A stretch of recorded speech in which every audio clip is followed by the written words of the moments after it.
Assalamualaikum warahmatullahi wabarakatuh. Alhamdulillahirabbil alamin wa bihi nasta'in ala umurid dunya waddin. Allahumma shalli wa sallim ala Muhammad wa ala alihi wa sahbihi ajma'in. Muslimin rahimakumullah. Di dalam kajian akidah Islam, sering pendakwa menggandeng antara istilah pahala dengan dosa.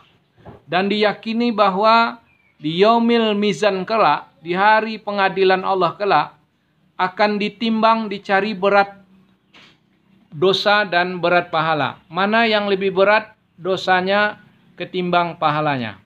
Jikalau dosanya lebih berat, maka dia masuk neraka, walaupun pada akhirnya dia masuk surga juga.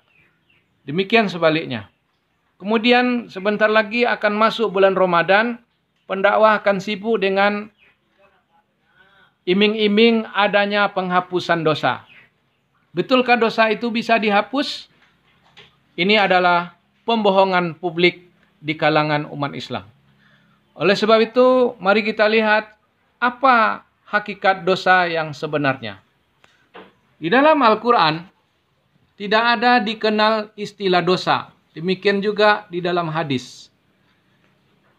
Di dalam Al-Quran, dijelaskan hanya ada istilah yang pertama, sayyiat, yang oleh penterjemah diartikan dosa. Sayyiat diantaranya surat Hud, surat 11 ayat 114, surat 3 Ali Imran ayat 193. Sayyiat sesungguhnya berarti kejahatan. Yang kedua adalah aso, maksiat atau ya'sunallah.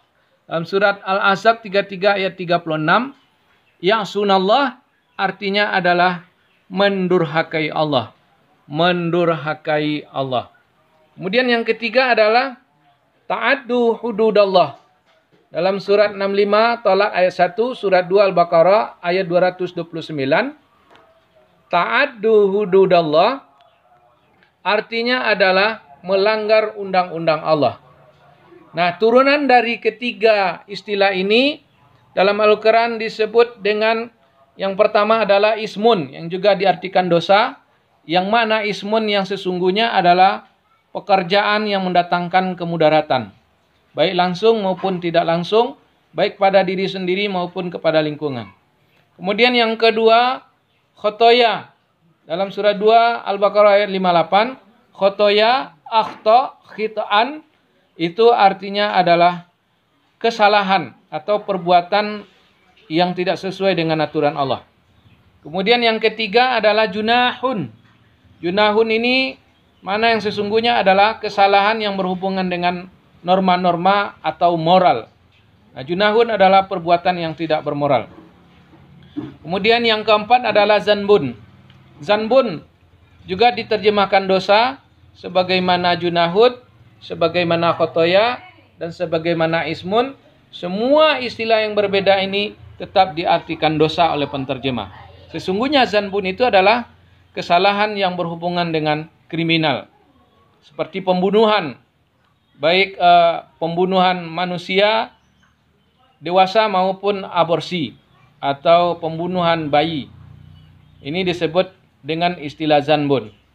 Nah, keempat istilah ini sebenarnya dapat disimpulkan dengan dua kata, yaitu zunuba dan dengan kata sayyiat.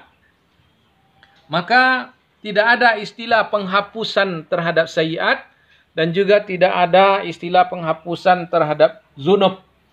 Ya. Jadi kesalahan-kesalahan kepada Allah tidak bisa dihapuskan kecuali perbuatan pelanggaran itu ditinggalkan yang disebut dengan bertaubat. Nah, apabila manusia bertaubat, maka kesalahan-kesalahannya diampuni. Istilah lain disebut dengan ya'fu, dimaafkan. Atau ghafara, ghufiru, artinya diampuni. Tidak ada yang dihapus. Ini adalah merupakan pembohongan publik, sehingga umat Islam menjadi gado-gado. Maka wahai umat Islam di mana saja berada, dosa adalah kejahatan, dosa adalah perbuatan mendurhakai Allah, dosa adalah perbuatan melanggar undang-undang Allah.